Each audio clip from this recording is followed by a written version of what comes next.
اللہ کے رسول ہے، تے نہیں، اللہ کے رسول ہے اور قیامت تک ہے۔ اس لیے میرے بہت ہی پیارے بھائیوں، یہ جو فتنہ مرزا غلام محمد قادیانیت کی صورت میں موجود ہے، اس فتنے کا علاج کیا ہے۔ ہر زمانے میں کوئی نہ کوئی فتنہ اٹھتا ہے۔ اللہ تعالیٰ نے اس فتنے کی وجہ سے پوری امت کو اور خاص کر پاکستان کے مسلمانوں کو آزمائش میں ڈالا ہے کہ جو اللہ پر ایمان رکھتے ہیں، حضور پر ایمان رکھتے ہیں، کیا وہ اس فتنے کا مقابلہ کر سکتا ہے یا نہیں کر سکتا۔ ہم ان تمام سابقین کو، اکابرین کو، علماء کرام کو جو دنیا سے رحلت کر گئے ہیں لیکن اپنے زمانے میں اس فتنے کا مقابلہ کیا، اور ہم بھی اللہ کے ساتھ وعدہ کرتے ہیں کہ جب تک جان میں جان ہے تو زندگی کے آخر لمحے تک اور خون کے آخر قطرے تک ہم فتنہ قادیانیت کا مقابلہ کرتے رہیں گے انشاءاللہ تعالی۔ لوگوں، میں دوسری بات بھی کرنا چاہتا ہوں کہ فتنہ قادیانیت ایسا کوئی فتنہ نہیں ہے جو یہاں کا مقامی ہو۔ اس کی پیچھے عالمی استعمار ہے۔ پورا امریکی نظام، برطانوی نظام، فرانس کا، جرمنی کا اور مغربی طاقتیں اس فتنے کے پشت پہ موجود ہے۔ لیکن اگر آج عید میں یہ غیر مسلم اقلیت قرار دیے گئے ہیں تو وجہ یہ نہیں تھا کہ دلائل نئے تھے۔ قادیانیت کے خلاف تو اول روز سے دلائل موجود تھے، لیکن امت نے اتحاد کیا۔ مولانا نے جس طرح فرمایا کہ ایک طرف مولانا مفتی محمود صاحب تھے، دوسرے طرف پروفیسر غفور احمد صاحب تھے، عبدالستار نیازی صاحب تھے، اور جب ان تمام دینی جماعتوں نے یک زبان ہو کر، ہم آہنگ ہو کر ایک بات قومی اسمبلی میں بھی، چوکوں اور چوراہوں میں بھی، شہروں اور دیہاتوں میں بھی، مدرسوں اور مساجد میں بھی ایک بات کر لی تو عالمی اسٹیبلشمنٹ، عالمی تجاری قوتوں کی حمایت کے باوجود بھی قادیانیت شکست کھا گئے۔ قادیانیت آئینی لحاظ سے مرتد قرار دیے گئے، غیر مسلم قرار دیے گئے۔ یہی نتیجہ نکلا کہ جب بھی امت ایک ہو جاتی ہے وہ طاقتور ہو جاتی ہے۔ ایٹم بم سے بھی زیادہ، فوجوں سے بھی زیادہ، اور دشمن یہی چاہتا ہے کہ مسلک کی بنیاد پر ہو، لسانیت کی بنیاد پر ہو، قومیت کی بنیاد پر ہو، رنگ اور نسل کی بنیاد پر ہو، جو بھی بہانہ مل جائے اس امت کو تقسیم کرو۔ اللہ تعالیٰ کا حکم یہی ہے، ان هذه امتکم امتا واحدہ، یہ امت واحدہ ہے۔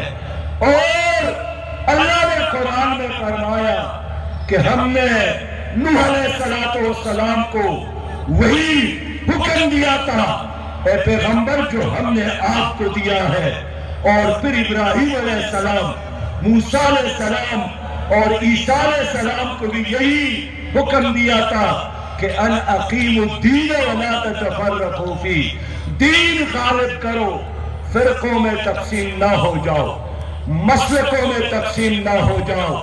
لیکن آج امت نے دین کو تو نافذ نہیں کیا۔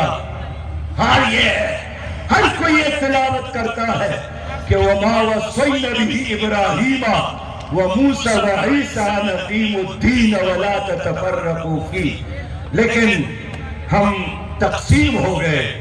فائدہ کس کو ہوا؟ فائدہ دجال کو ہوا، دجالی نظام کو ہوا۔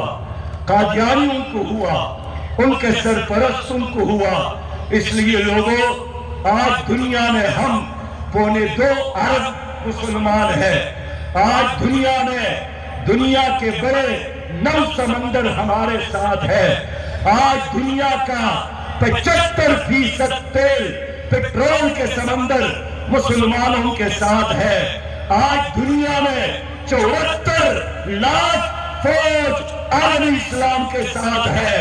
سونے کے پہاڑ، چاندی کے پہاڑ، پیٹرول اور ڈیزل کے سمندر، لیکن اس سب کچھ کے ہوتے ہوئے بھی عالم اسلام کی مثال اس قبرستان کی طرح ہے جہاں لاکھوں اور کروڑوں مردہ لاشیں تو موجود ہے، لیکن زندگی نہیں ہے، حرارت نہیں ہے، جذبہ نہیں ہے، شوق شہادت نہیں ہے، جذبہ جہاد نہیں ہے۔ اور یہی وجہ ہے کہ ہمارے اس ملک کے 76 سال گزر گئے اور آج بھی فتنہ قادیانیت اسی طرح موجود ہے۔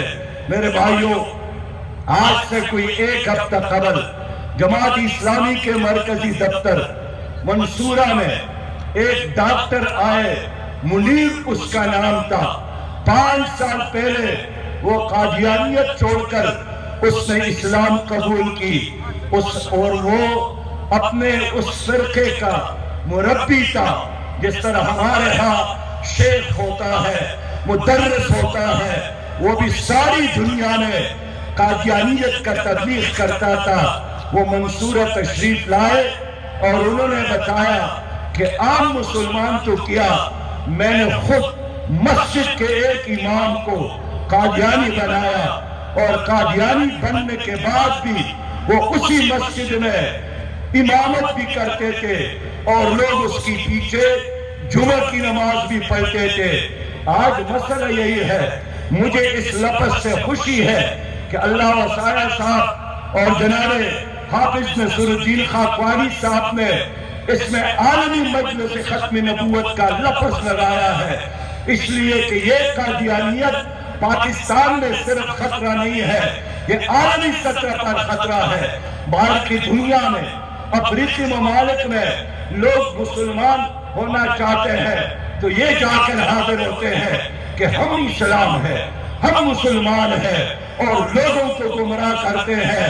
میں اس مجلس کو مبارکباد کر دیتا ہوں کہ انہوں نے امریکہ میں بھی قادیانیوں کا پیچھا کیا ہے، برطانیہ میں بھی ان کا پیچھا کیا ہے، فرانس میں بھی کیا ہے، اور میں دنیا میں جہاں جاتا ہوں عالمی مجلس ختم نبوت کا کوئی کارکن، مجاہد، داعی اللہ، مجاہد فی سبیل اللہ مجھے ملتا ہے، میں دل کے اتحاد گہرائیوں سے آپ کے ان بزرگوں اور اپنے ان بزرگوں کے لیے دعا کرتا ہوں۔ اللہ تعالیٰ ان کی زندگی دراز فرمائے، اللہ رب کریم ان کے صلاحیتوں میں اور اضافہ فرمائے۔ میرے بھائیوں، اب تیسری بات کرنا چاہتا ہوں اختصار کے ساتھ، اور تیسری بات یہی ہے کہ مجھے محترم اللہ وسایہ نے بتایا کہ یہ جو ہمارا اجلاس ہے، میرے خیال میں یہ 55واں اجلاس تھا جو ہو رہا تھا۔ میں نے عرض کیا کاش پاکستان میں اسلامی حکومت ہوتی، کاش پاکستان میں خلافت کا نظام ہوتا، کاش پاکستان میں قرآن اور سنت کی حکمرانی ہوتی، تو آج اللہ وسایہ صاحب کو اور خاقانی صاحب کو، شاکر صاحب کو اور ہمارے ان علماء کرام کو کوئی اور اہم کام یہ کرتے، لیکن یہ مسئلہ اس وقت لابارس ہے۔ یہ تو اللہ ان لوگوں سے کام لیتا ہے، لیکن آج تک ہماری حکمرانوں نے اس مسئلے کو سنجیدہ نہیں لیا، اس لیے کہ پاکستان میں ہر چیز موجود ہے، یہاں اگر کوئی چیز نہیں ہے وہ اسلامی حکومت نہیں ہے۔ لوگوں، میں آخری بات کر کے سوچنے کا موقع دینا چاہتا ہوں کہ یہ جو نبوت ہے، یہ جسم اور جان کا نام نہیں ہے، یہ اس نظام کا نام ہے جو قرآن کی صورت میں ہے، جو احادیث کی صورت میں ہے، جو صحابہ کرام کے عمل کی صورت میں ہے۔ تو جب ہم کہتے ہیں کہ وہ خاتم الانبیاء ہے، اس کا مطلب یہ ہے کہ اس نے جو نظام لایا ہے وہ ایسا نظام ہے جو قیامت تک انسانیت کی ضرورت ہے۔ لیکن 76 سال گزر گئے، یہاں ایک دن کے لیے اللہ کا نظام نہیں آیا۔ میں قرآن پر ایمان رکھتا ہوں اور آپ بھی۔ سورہ المائدہ میں اللہ فرماتا ہے وَمَن لَمْ يَحْكُمْ بِمَا أَنزَلَ اللَّهُ فَأُولَئِكَ هُمُ الْكَافِرُونَ، جو اللہ کے نازل کردہ کتاب پر فیصلے نہیں کرتے وہ کافر ہے۔ ہم جب بات کرتے ہیں تو ہم کہتے ہیں میں قسم اٹھاتا ہوں، لیکن اللہ کو قسم اٹھانے کی کیا ضرورت ہے؟ لیکن ہمیں سمجھانے کے لیے فرماتا ہے فَلَا وَرَبِّكَ لَا يُؤْمِنُونَ حَتَّى يُحَكِّمُوكَ فِيمَا شَجَرَ بَيْنَهُمْ۔ اے پیغمبر، تمہارے رب کی قسم، یہ لوگ مسلمان نہیں ہو سکتے جب تک اے نبی آپ کو اپنے فیصلوں میں حاکم اور قاضی تسلیم نہ کرے۔ 76 سال گزر گئے، میرے چیف جسٹس کے ہاتھ میں فرانس کا، برطانیہ کا، انڈیا کا، امریکہ کا کتاب تو ہے، اگر کوئی کتاب نہیں ہے وہ قرآن حکیم۔ لوگوں میں گواہی دیتا ہوں، میں 111 دن سپریم کورٹ کیا، 111 دن مسلسل پاناما لیکس میں 111 دن میں تلاش کرتا تھا کہ میرے چیف جسٹس کے آس پاس جو الماری ہے، جو لائبریری ہے، کیا اس میں قرآن ہے یا نہیں ہے۔ میں انتظار میں تھا کہ کاش کوئی ایسا دن آ جائے کہ میرا مسلمان چیف جسٹس اپنی تقریر کا آغاز بسم اللہ الرحمن الرحیم سے کرے۔ 111 دنوں میں نہ میں نے وہاں قرآن دیکھا اور نہ اپنی چیف جسٹس کے زبان سے بسم اللہ الرحمن الرحیم کا کلمہ سنا۔ مجھے بہت افسوس ہوا، مجھے رونا آیا، مجھے اپنے بے بسی پر، مجھے 24 کروڑ مسلمانوں کی غلامی پر کہ یہ ہماری عدالت ہے۔ لیکن آج بھی آپ اپنے ہسٹری کو دیکھیں، 1809، 1806، 1830 کا وہی ضابطہ دیوانی، وہی ضابطہ فوجداری، ظالموں نے ایک لفظ کمی اور اضافہ نہیں کیا۔ گزشتہ دنوں محترم خاقوانی صاحب وکلاء کی چھٹیاں ہوئی عدالتوں کی، میں نے ان سے پوچھا کہ ان دنوں میں اب چھٹیاں کیوں کرتے ہیں؟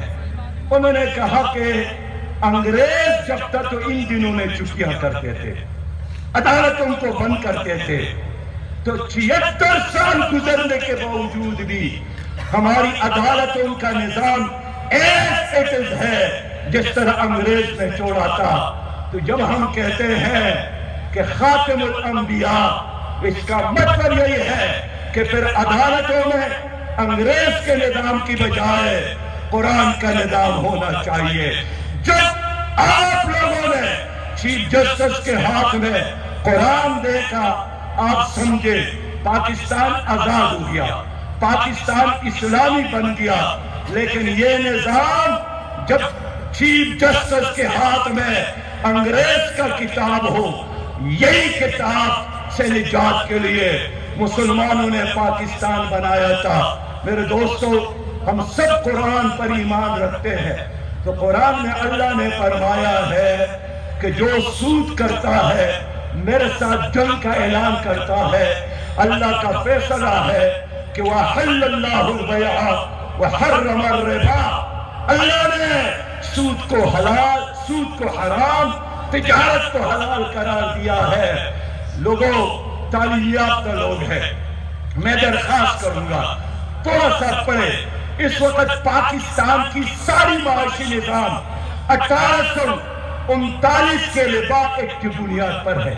1839 کا ربا ایکٹ اب بھی پاکستان کی معاشی نظام کا بنیاد ہے سود کا نظام، بینکوں کا نظام۔ حال یہ ہے کہ علامہ اقبال نے 1931 میں فرمایا تھا کہ این بنوک این فکر چالاک یہود، یہ بینکوں کا نظام، یہ چالاک یہودیوں کا نظام ہے۔